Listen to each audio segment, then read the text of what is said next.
Aprendre a construir millor en Minecraft en un sol vídeo. Comencem! En el dia d'avui us ensenyaré a construir una casa d'estil rústic o medieval, ja que es compenetra bastant bé amb l'estètica de Minecraft, és fàcil d'entendre i amb la pràctica ja veureu que és molt fàcil de dominar. La casa que farem avui serà de 2 pisos i per tant la base la farem de materials rocosos, ja que donen una sensació de duresa i fortalesa que poden sostenir bé una casa. I el pis de dalt serà de fusta perquè va també molt d'acord amb l'estètica que farem.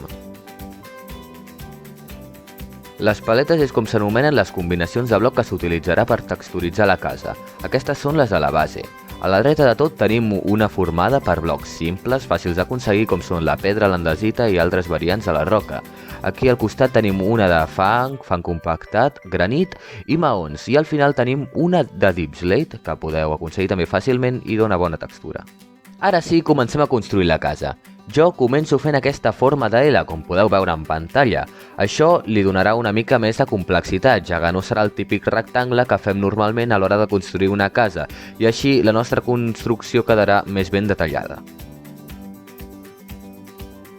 Un cop fet això, el que haureu de fer vosaltres és texturitzar anant intercalant els blocs que hagueu escollit de la paleta que us he mostrat anteriorment.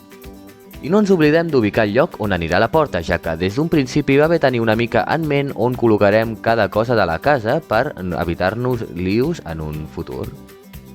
El pis de dalt està ubicat en el mateix lloc que en el pis de baix, però en aquest cas el pis de dalt té 4 blocs d'altura perquè ens anirà bé després per donar-li profunditat amb uns troncs, ja ho veureu.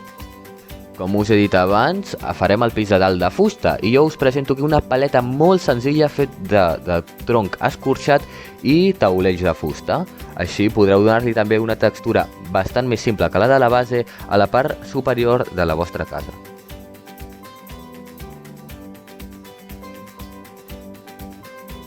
Ara començarem a construir els pilars de fusta que he mencionat abans. Jo el material que he elegit per construir-los són els troncs escorxats d'avet. Aquests pilars li donaran una consistència i una profunditat que diferenciaran la nostra casa de la típica casa rectangular que fa qualsevol persona quan comença en el Minecraft i li donarà un toc molt especial i molt característic que segur que us agradarà. Vull recalcar que aquests troncs haurien d'estar col·locats tots a una mateixa distància uniforme i que entre ells haurien de quedar espai per poder col·locar les finestres posteriorment. També hem d'unir aquests pilars amb el mateix bloc per la part de dalt, com veieu, per poder donar una sensació de suport perquè la casa aguanti la teulada que farem a continuació. Per fer la teulada he triat maons de deep slate i fusta d'avet. I construirem la teulada fent un patró molt senzill, que és el de escala, escala, bloc, escala, escala, bloc. Podeu veure-ho al vídeo per entendre-ho millor, però un cop ho entengueu, ho podreu replicar a les vostres construccions i veureu que serà molt senzill.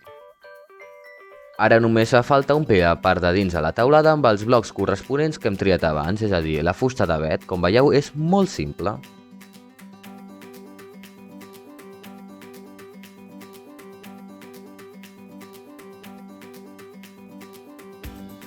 I la casa ja agafa forma. Ara només falta donar-li uns detalls finals personals, feu els que vosaltres vulgueu.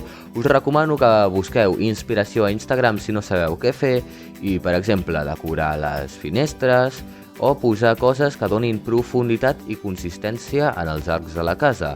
Aquí us ensenyo el que he fet jo. Llavors la nostra casa ja estaria llesta i aquest mètode el podeu replicar per totes les cases que vulgueu. Podeu fer cases de totes mides i totes menes, intercalant paletes de colors per ser originals cada vegada que en construïu una de nova. Recordeu, soc en Bugs28 i si us ha servit el vídeo, sisplau, doneu-me un like i subscriviu-vos al meu canal.